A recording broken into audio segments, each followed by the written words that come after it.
Nós íamos cantar um hino, mas... Oi? E a gente vai deixar para cantá-lo numa próxima oportunidade. Tá?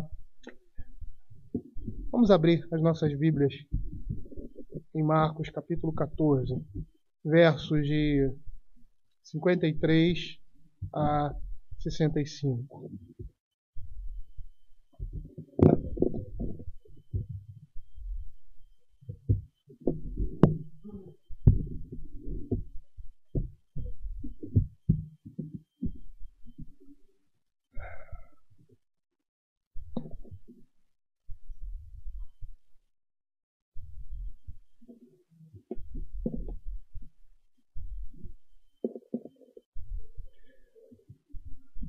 Acompanhe a minha leitura.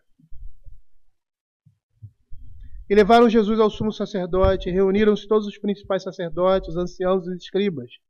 Pedro seguira-o de longe até o interior do pátio do sumo sacerdote, e estava sentado entre os serventuários, aquentando-se ao fogo. E os principais sacerdotes e todo o sinédrio procuravam algum testemunho contra Jesus para o condenar à morte, e não o achavam. Pois muitos testemunhavam falsamente contra Jesus, mas os depoimentos não eram coerentes. Levantando-se alguns, testificavam falsamente, dizendo: nós ouvimos declarar: eu destruirei este santuário edificado por mãos humanas, e em 3 dias construirei outro, não por mãos humanas. Nem assim o testemunho deles era coerente. Levantando-se o sumo sacerdote no meio, perguntou a Jesus: nada responde ao que estes depõem contra ti? Ele, porém, guardou silêncio, nada respondeu. Tornou a interrogá-lo o sumo sacerdote e lhe disse: és tu o Cristo, o Filho do Deus bendito? Jesus respondeu: eu sou. E vereis o Filho do Homem assentado à direita do Todo-Poderoso, vindo com as nuvens no céu. Então o sumo sacerdote rasgou suas vestes e disse: que mais necessidades temos de testemunhas? Ouvistes a blasfêmia? Que vos parece? E todos o julgaram réu de morte. Puseram-se a cuspir nele, a cobrir-lhe o rosto, a dar-lhe murros e a dizer-lhe: profetiza. E os guardas o tomaram a bofetadas. Vamos orar. Senhor, queremos te agradecer pela tua palavra, Senhor Deus, e te pedir, Senhor, que o Senhor fale aos nossos corações através dela. Que o teu Espírito Santo vá além, Senhor Deus, de nós, do pregador, e que faça lembrar, traga a mente ao coração, Senhor, da tua igreja, Senhor Deus, coisas que não só confirmem, mas acrescentem tudo aquilo que está sendo dito, pregado aqui, Senhor Deus. Que o Senhor seja amoroso e piedoso, Senhor Deus, com essa igreja, e que da palavra do pregador, Senhor, possam sair, Senhor Deus, palavras fiéis. Cristo, Senhor Deus, como diziam os puritanos, fale a igreja agora, em nome de Jesus. Amém. Queridos, por mais que a gente tenha um aspecto bastante devocional e não uma exposição bíblica do texto, mas tirando algumas lições que estão de forma implícita ou não, de forma explícita, clara no texto. Então, como nós sempre temos feito. Mas eu gostaria de fazer um comentário antes mesmo de começar aquilo que eu planejei aqui. A vida de Jesus Cristo foi uma vida de sofrimento. Às vezes a gente não percebe isso pela forma romântica como nós lemos o texto da Escritura. Mas não é assim. Tá? Realmente não é assim.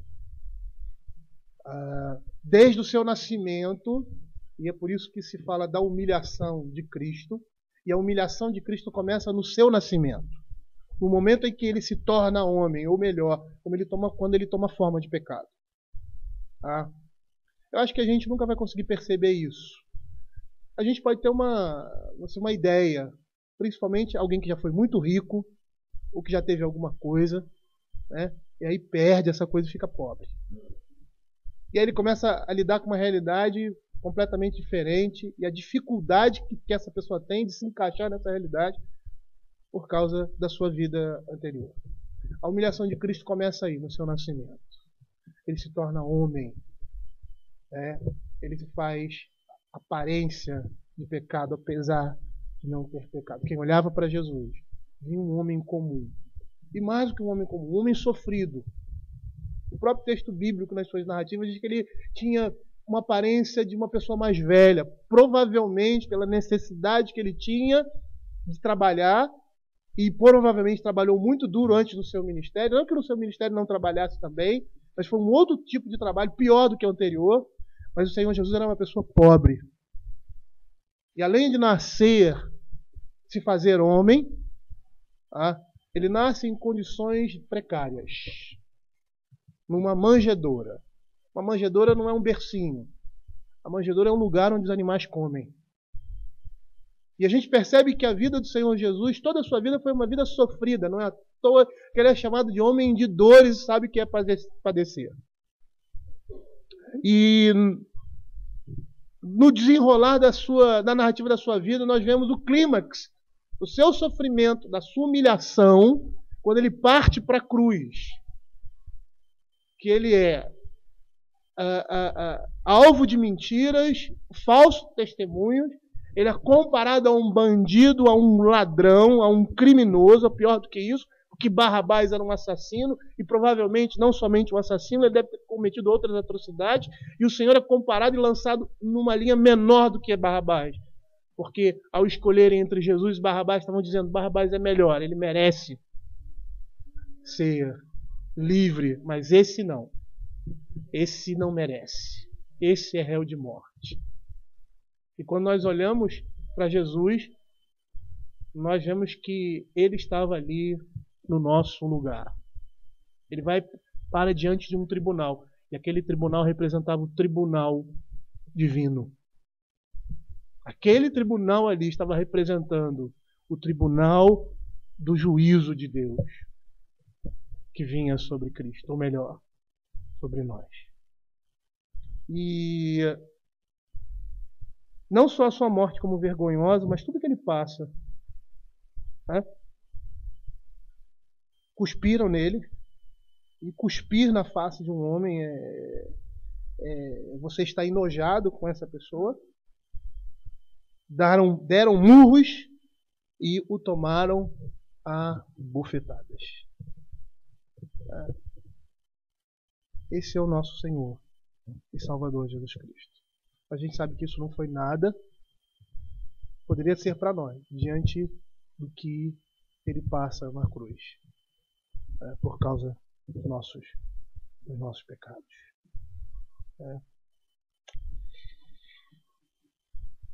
Nós temos nessa narrativa o Senhor Jesus se aproximando da cruz, do seu julgamento.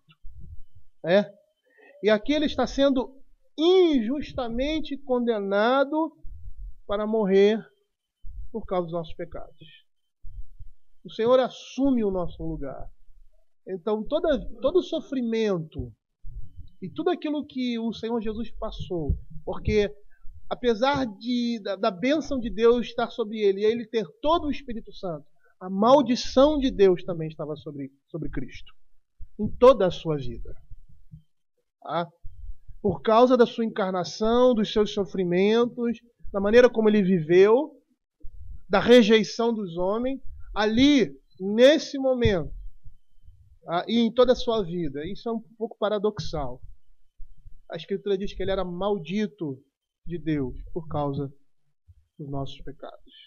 Ainda que filho, ainda que amado, ainda que fazendo em tudo a vontade do Pai. Ele se fez maldito em nosso lugar. E uma primeira coisa que eu gostaria de observar aqui, algo que nós já falamos em princípio. Quanta contradição nós vemos na vida do Senhor Jesus por causa de nós, pecadores. Quanta contradição. Desde o dia do seu nascimento até a sua morte, ele era rei. Nesse mundo também ele tinha a linhagem real, a linhagem davídica. Ele deveria se assentar no trono, porque era rei em Israel. Tanto que Herodes queria matá-lo. Mas é interessante que as coisas não funcionaram dessa forma. E a vida do Senhor Jesus é uma contradição, ao ponto de o escritor de Hebreus, no capítulo 12, verso 3, diz assim: considerai, pois, atentamente aquele que suportou tamanha oposição dos pecadores contra si mesmo. E lá em Eclesiastes, capítulo 10, verso 6, nós lemos que o pregador diz que um dos males que ele viu debaixo do sol era esse que nós podemos ver na vida de Jesus. O tolo posto em grandes alturas, mas os ricos assentados em lugar abaixo. A Escritura diz que em Cristo todos os tesouros da sabedoria, lá em Colossenses, e do conhecimento, estão ocultos.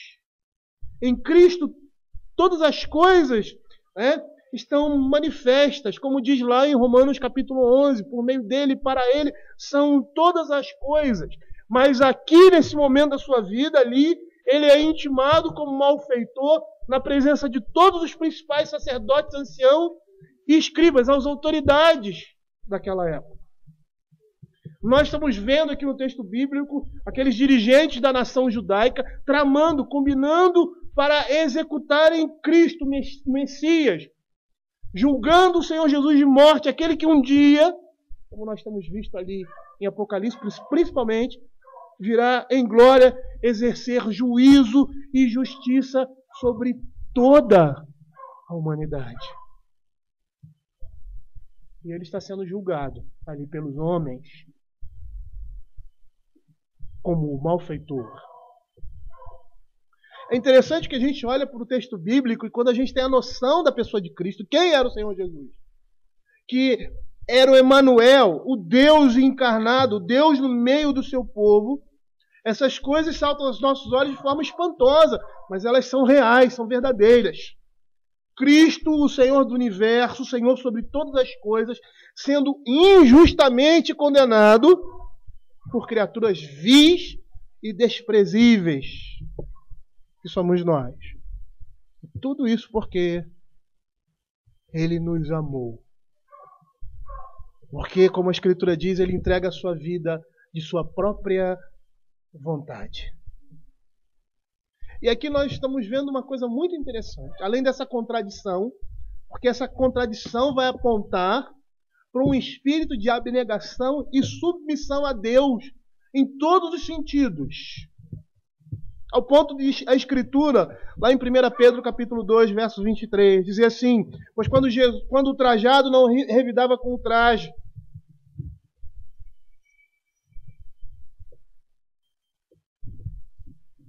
essa era a atitude de Jesus. Total submissão a Deus, ao ponto de ser injustiçado pelos homens. Ao ponto de ser considerado um malfeitor, ao ponto de não lançar as suas credenciais diante dos homens. Como ali na cruz.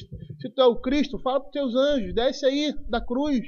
Como Satanás disse, olha, se tu é o Cristo, pede os teus anjos aqui, se joga daqui, eles vão te sustentar, porque isso a Escritura diz. Nós vemos o Senhor Jesus, o espírito de abnegação e submissão ao Pai em todo momento. E é isso que nós vemos lá em Filipenses capítulo 2. Abram Filipenses capítulo 2, versos de 5 a 8, diz assim: tendo em vós o mesmo sentimento que houve também em Cristo Jesus, pois ele, subsistindo em forma de Deus, não julgou como usurpação ser igual a Deus. Antes a si mesmo se esvaziou, assumindo a forma de servo, tornando-se em semelhança de homens e reconhecido em figura humana. A si mesmo se humilhou, tornando-se obediente até a morte, e morte de cruz. Esse é o sentimento que a palavra de Deus nos chama a ter. E aí nós olhamos essa realidade, olhamos a vida do Senhor Jesus, que Ele toma o nosso lugar, e Ele abre mão de todas as coisas, da sua glória, do seu poder, de ser reconhecido pelos homens, se submete ao Pai ao ponto de sofrer injúrias. E aí nós olhamos para a nossa realidade e vemos como nós somos ávidos, por aquilo que achamos nosso ou de nosso direito, pela nossa justiça própria. Somos ávidos em reivindicar aquilo que, aos nossos olhos, seria nosso. E aí a gente tem que olhar para Cristo como exemplo daquele que se humilha e se entrega por amor ao Pai. O apóstolo Paulo, quando escreve aos Coríntios, ele diz assim: vocês deveriam ser aqueles que não causam males, mas que sofrem males. É como se Paulo estivesse dizendo ali para a igreja de Corinto: vocês não deveriam ser o problema, mas a resolução dele. Por quê? Porque num determinado momento vocês teriam que abrir mão do direito de vocês. Era isso que Paulo estava dizendo ali para a igreja. Mas não. Nós queremos sempre sermos os vencedores, nós queremos sempre sair ganhando, nós queremos sempre ter o primeiro lugar. Nós queremos sempre ter aquilo que é de nosso direito, o que é nosso. E necessariamente isso não é errado. Mas conhecendo o coração do homem, isso se torna pecaminoso muitas vezes. Principalmente quando o reino de Deus está em jogo. Principalmente quando temos que dar um testemunho do Evangelho.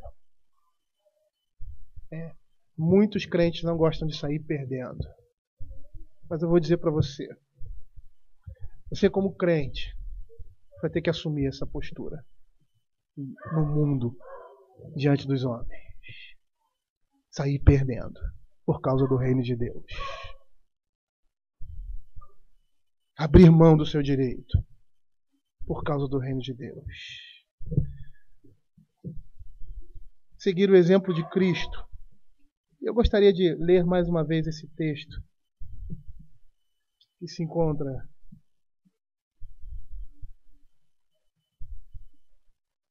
em 1 Pedro capítulo 2, verso 22, 21 em diante. Porquanto para isto mesmo foi chamado, pois que também Cristo sofreu em vosso lugar, deixando-vos exemplo para seguir de seus passos, o qual não cometeu pecado, nem dolo algum se achou em sua boca, pois ele, quando trajado, não revidava com o traje, quando maltratado, não fazia ameaças, mas entregava-se àquele que julga retamente, carregando ele mesmo em seu corpo sobre o madeiro os nossos pecados. E vamos para a justiça, pois por suas chagas fostes sarados. Existe muita coisa na vida de Jesus que nós não poderíamos imitar, que ele não serve como exemplo para nós. Não porque seja um exemplo negativo, pelo contrário, porque ele era Deus. Mas muitas coisas nós podemos imitar de Jesus. Jamais poderíamos assumir o peso do pecado. Jamais poderíamos fazer muitas coisas que Jesus fez, como obedecer à lei. E ele fez isso para que nós não fizéssemos, porque nós não tínhamos capacidade para fazer isso. Mas com a sua morte ele nos capacitou a viver conforme a sua vontade. E a ter nele também um exemplo de vida cristã, de submissão a Deus, de oração, de amor, porque nós temos o Espírito de Cristo. E essas contradições que nós vemos na vida de Jesus mostram e comprovam a sua humildade e o seu desejo de fazer em tudo a vontade de Deus. Que isso possa ser um exemplo para nós. Estejamos dispostos a sofrer como Jesus sofreu, não na cruz, mas na nossa cruz, nosso sofrimento, a passar por determinadas coisas que nós vamos sair perdendo, mas por causa do reino de Deus, nós seremos vitoriosos. E que o Senhor esteja nos dando sabedoria para sabermos quando e como fazermos isso. Uma outra coisa interessante que nós vemos aqui no texto, que na realidade é uma coisa que está implícita, não está muito clara, na atitude de Pedro. Lá no verso 54, a palavra de Deus diz: Pedro seguira-o de longe até o interior do pátio do sumo sacerdote e estava sentado entre os serventuários, aquentando-se. Então a gente percebe que quando nosso Senhor Jesus foi preso, Pedro estava seguindo de longe, seguiu até a um determinado lugar, ou seja, ao interior do pátio do sumo sacerdote, ficando entre as pessoas que serviam ali o templo e aqueles homens. E aqui nós podemos fazer um paralelo e perceber que a atitude de Pedro, nesse caso, não foi uma atitude sábia. Por quê? Porque antes ele havia abandonado ao Senhor e fugido. E ele deveria ter se lembrado de sua própria fraqueza, não se aventurando mais a um perigo.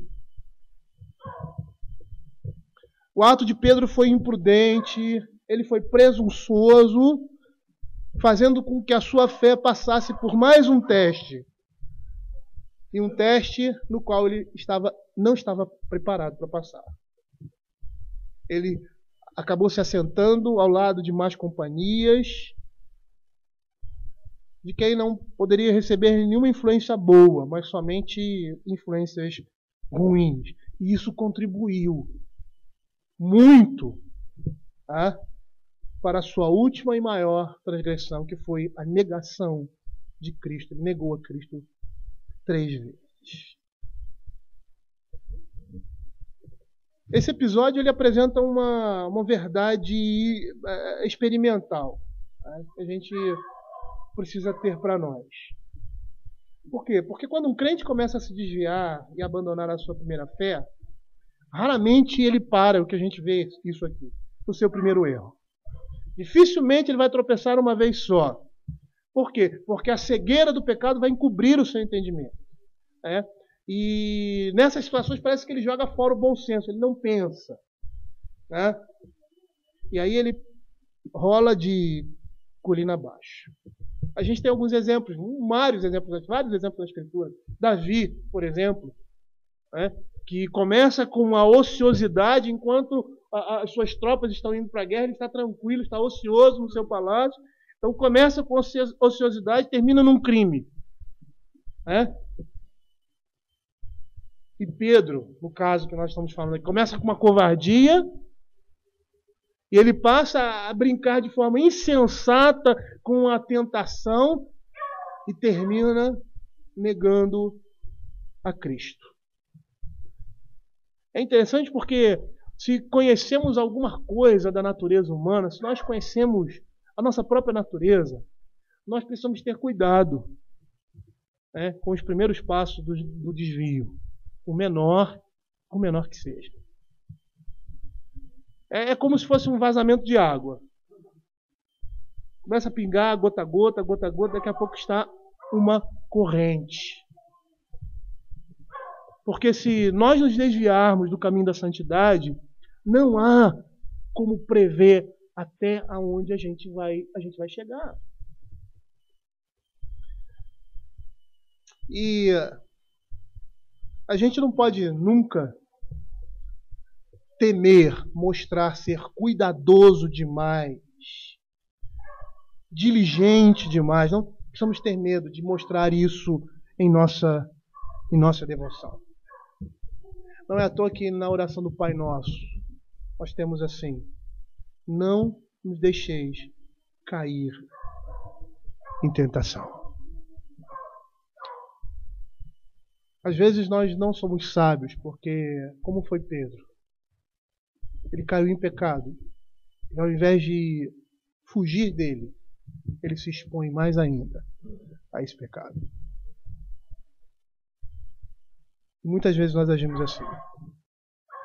Às vezes pensamos que um pequeno desvio não será algo de grande importância. E de certa forma nos atiramos ao perigo, à tentação, e somos presas fáceis da nossa própria natureza e de Satanás. Que não seja assim. Que não seja assim conosco. Porque ao leve indício de uma queda, ao você reconhecer que você pecou, seja em pensamento, se volte para o Senhor. Recorra a Ele. Não dê vazão aos seus sentimentos, nem à sua emoção. Porque aí você vai estar se colocando em perigo. E a próxima queda pode ser muito mais profunda do que a primeira. Outra coisa que eu gostaria de retirar aqui do texto, e tem a ver muito com o que nós falamos no início. O Senhor Jesus, ele precisou suportar mentiras da parte de homens fraudulentos. E eu não sei se você já passou por isso, mas isso é uma coisa terrível. Às vezes nós queremos enfatizar o sofrimento físico, é isso que a Igreja Católica faz, enfatizar o sofrimento físico de Jesus. Na realidade não é isso. A gente sabe que o que ele sofre na cruz, as angústias do inferno que ele recebe por causa da ira de Deus, são maiores de todo e qualquer sofrimento humano. Mas nós não podemos negligenciar a vida do Senhor Jesus como um homem de dores. E ele passa pelos piores estágios da vida humana. Aquilo que um homem poderia passar. Em primeiro lugar, como nós vimos lá, ele é injustamente detido como malfeitor e submetido a um julgamento como criminoso, sendo inocente. Eu não sei se você já passou por isso, mas acho que todos nós já passamos por uma situação como essa. Sermos acusados de alguma coisa que não é verdade. Às vezes nós vemos na televisão algumas reportagens de homens que foram presos, que passaram anos na cadeia, 4, 5, até mais do que isso, 10 anos na cadeia, e se descobre depois que ele é um homem inocente, ele fica manchado, todo o tempo, aquele tempo que ele passou ali, o seu nome vai na lama, a sua família se perde, e ele é jogado na lama e a sua vida acaba, mesmo sendo restaurada depois, sendo reconhecida pela sociedade, ou reconhecido pela sociedade a sua inocência. Isso é uma severa aflição. E Jesus Cristo passa por isso. Ouvir homens inventando falsas acusações, arquitetando calúnias, ouvindo toda forma maligna de palavras inescrupulosas contra o nosso caráter. Tudo isso representa um verdadeiro sofrimento. Eu não sei se vocês já passaram por isso. Salomão diz em capítulo 12, verso 18, que ele compara a tagarelice como a ponta de uma espada. Davi também, no Salmo 120, verso 2, ele clama ao Senhor e pede que o Senhor o livre de lábios mentirosos e de línguas enganadoras. Queridos, tudo isso fazia parte do cálice que Jesus bebeu por nossa causa. A Escritura diz que ele pagou um grande preço na cruz, morrendo por causa do pecado. Há alguns filósofos que dizem Deus está morto. Acho que foi Feuerbach que disse isso. E, na realidade, isso demonstra um ateísmo, uma falta do conhecimento de Deus. Porque Deus não pode ser detido pela morte. A morte, na realidade, está na mão do Senhor. Mas houve um dia em que o Senhor Jesus, que o nosso Deus, morreu. Verdadeiramente. Eu acho que essa é uma das piores humilhações que o Senhor Jesus poderia ter passado, além daquela de estar recebendo a ira de Deus por causa dos nossos pecados. É tão interessante que a morte é uma coisa tão horrível, tão destrutiva, que ela é o salário do pecado. E a Escritura diz que na sua morte o Senhor esteve com o rico. É como se fosse atenuar uma situação de completa desgraça. Porque nem ao menos um sepulcro o Senhor Jesus tinha que fosse puramente seu. a gente vê que José de Arimateia dá um final digno ao Senhor Jesus. Eu não sei como que os criminosos, antigamente, eles eram sepultados, mas provavelmente como indigentes, como se fossem. Mas o Senhor Jesus, a sua morte, a Escritura diz que ele esteve como rico. E tudo isso o Senhor Jesus passa por causa dos nossos pecados.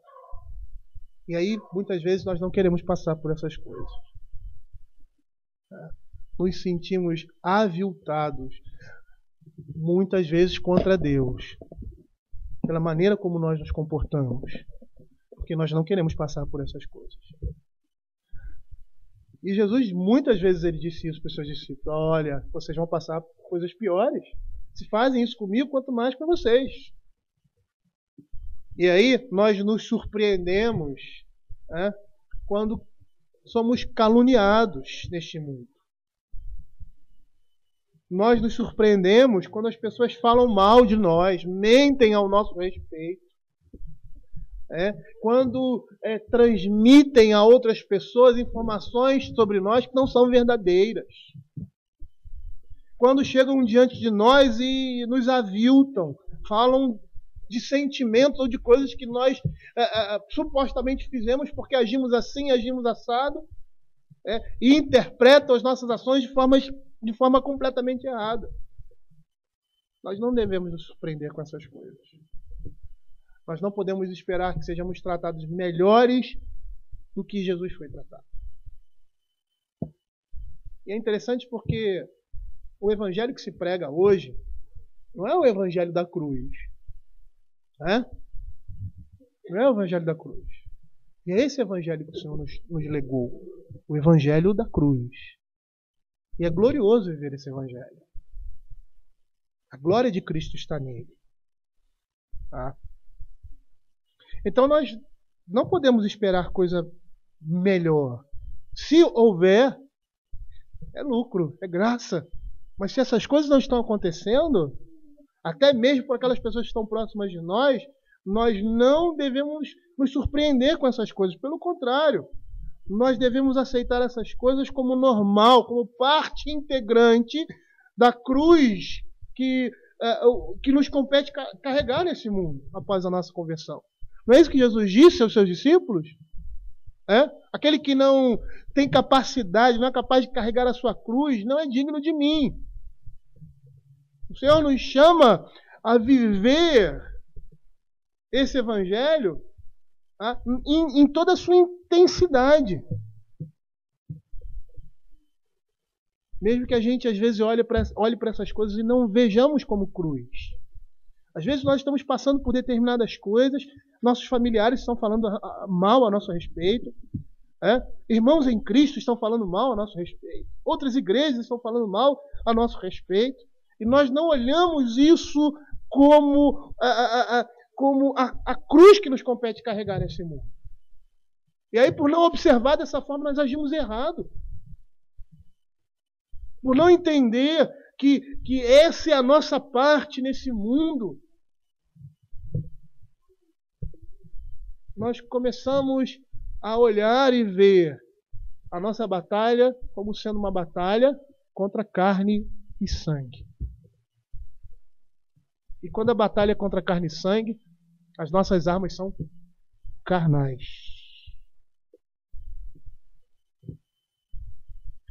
Eu vou dizer uma coisa para vocês. Acho que não existe coisa pior alguém falar mal de você e dizer algo que você não fez. E principalmente se isso for muito grave. É como se você...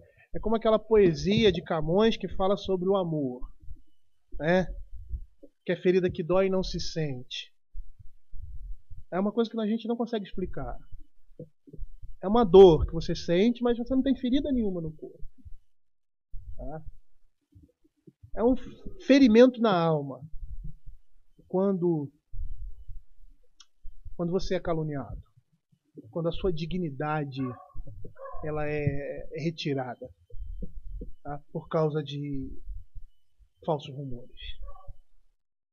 E a gente vai perceber que isso é uma das armas principais de Satanás na vida na vida do crente. Por quê? Porque quando o inimigo não consegue impedir que os crentes sirvam ao Senhor, ele procura fazer com que a vida do evangélico, o serviço que eles prestam a Deus, seja desconfortável.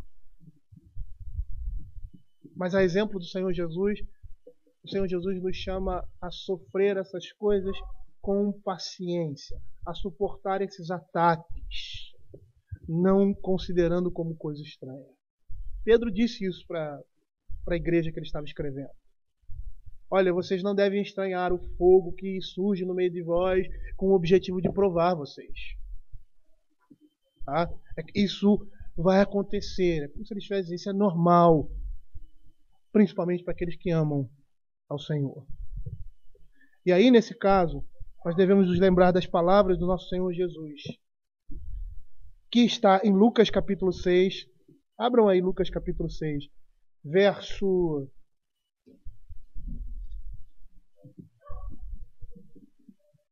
26, que diz assim: ai de vós, quando todos vos louvarem, porque assim procederam seus pais com os falsos profetas. E não só isso, mas também aquilo que Jesus fala em Mateus capítulo 5, verso 11 e 12. Quando ele diz: bem-aventurado vós, quando vos perseguirem e vos injuriarem, e mentindo disserem todo mal contra vós. Regozijai-vos e exultai, porque é grande o vosso galardão no céu, pois assim perseguiram os profetas que viveram antes de nós. Pedro vai falar disso também. Não estreis o fogo que surge no meio de vós com o objetivo de provar. Se sofrer, o crente que sofra, mas não por causa de pecado.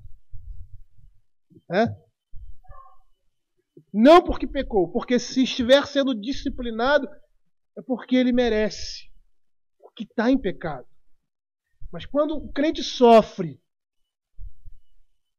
por causa da santidade, por causa do amor a Cristo, está sendo contabilizado na sua conta para a glória de Deus. Que tenhamos essa perspectiva, queridos.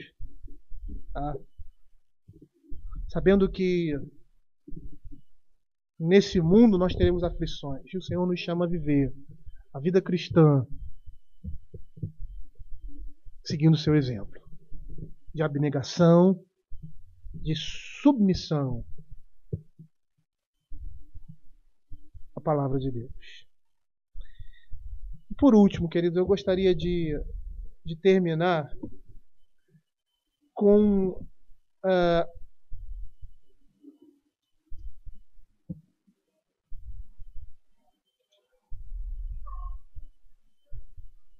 os versos 61 e 62. A palavra de Deus diz assim: ele, porém, guardou silêncio e nada respondeu. Tornou a interrogá-lo, o sumo sacerdote lhe disse: és tu Cristo, o Filho do Deus bendito? Respondeu Jesus: eu sou, e vereis o Filho do Homem assentado à direita do Todo-Poderoso, vindo com as nuvens do céu. Nós estamos estudando o livro de Apocalipse, né? E o livro de Apocalipse fala disso. Fala do juízo de Deus sobre o mundo e sobre a sua segunda vinda, que será uma segunda vida em glória. E essa glória já está se manifestando através do seu juízo na humanidade.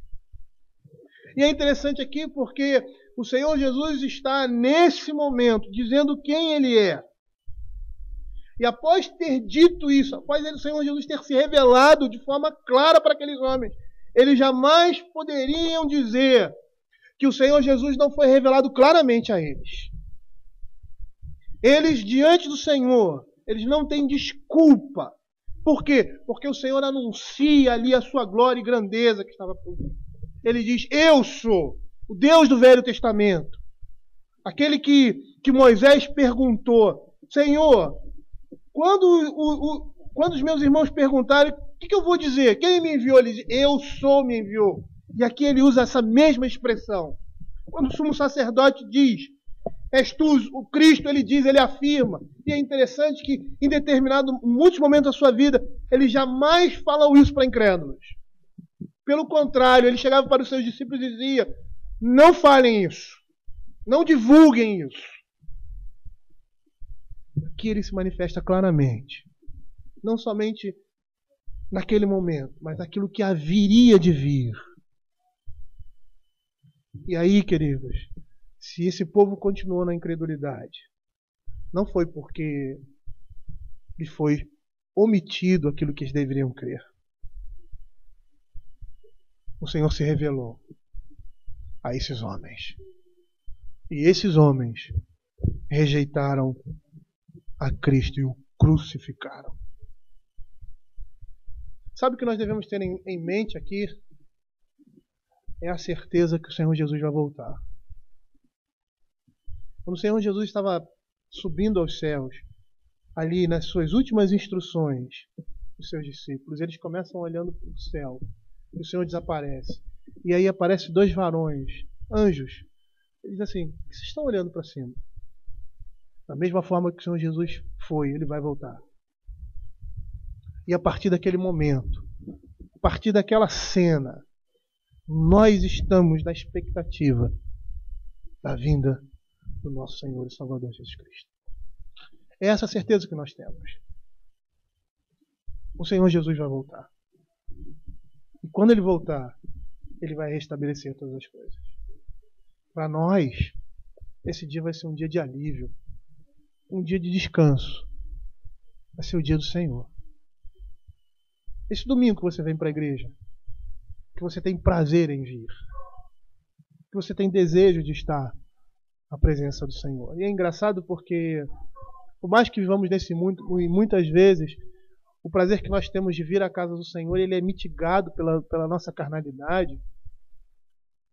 Se nós ensinarmos os nossos filhos desde pequeno que esse dia é um dia glorioso, é um dia majestoso, onde a igreja de Cristo se reúne e se encontra com o seu Senhor de forma especial, eles não só vão ansiar por esse dia, aqui nesse mundo, como no porvir.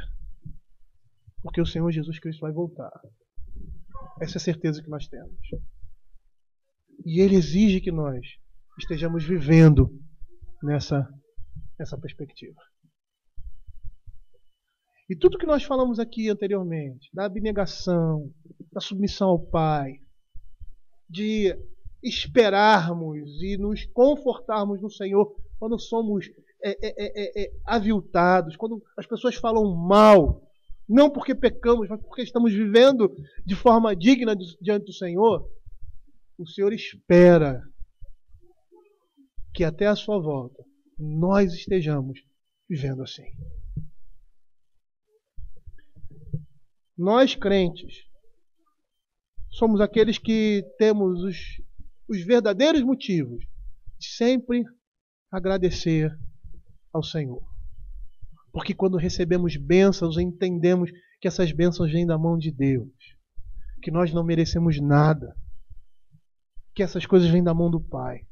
Se temos uma vida boa nesse mundo, se podemos gozar de prazeres lícitos para nós homens, nós devemos olhar para Cristo e ver nele a nossa satisfação e agradecer todo dia, quando abrirmos os nossos olhos, quando olharmos ali a nossa conta no banco e tiver ali o dinheiro do nosso pagamento, quando olharmos para a nossa família e vermos que nossos filhos estão crescendo, que estamos com saúde, ou que até mesmo na adversidade, na doença, o Senhor está presente ali nos preservando, mantendo a nossa saúde, nos dando condições para podermos ir num hospital particular, ou às vezes até mesmo num hospital público e sermos bem atendidos. E quando olhamos até mesmo a nossa presença aqui, como crente, saindo de um lugar, vindo para outro, todas essas coisas são motivos de glorificarmos e agradecermos ao Senhor. Porque até nesse particular, muitos irmãos nossos, no passado, não tiveram esse privilégio. Porque tinham que se reunir em cavernas, em cemitérios, em lugares não apropriados para o culto a Deus, mas por causa da perseguição do Evangelho. E que possamos viver o Evangelho nessa expectativa, queridos, esperando e aguardando a vinda do nosso Senhor e Salvador Jesus Cristo. Vamos orar.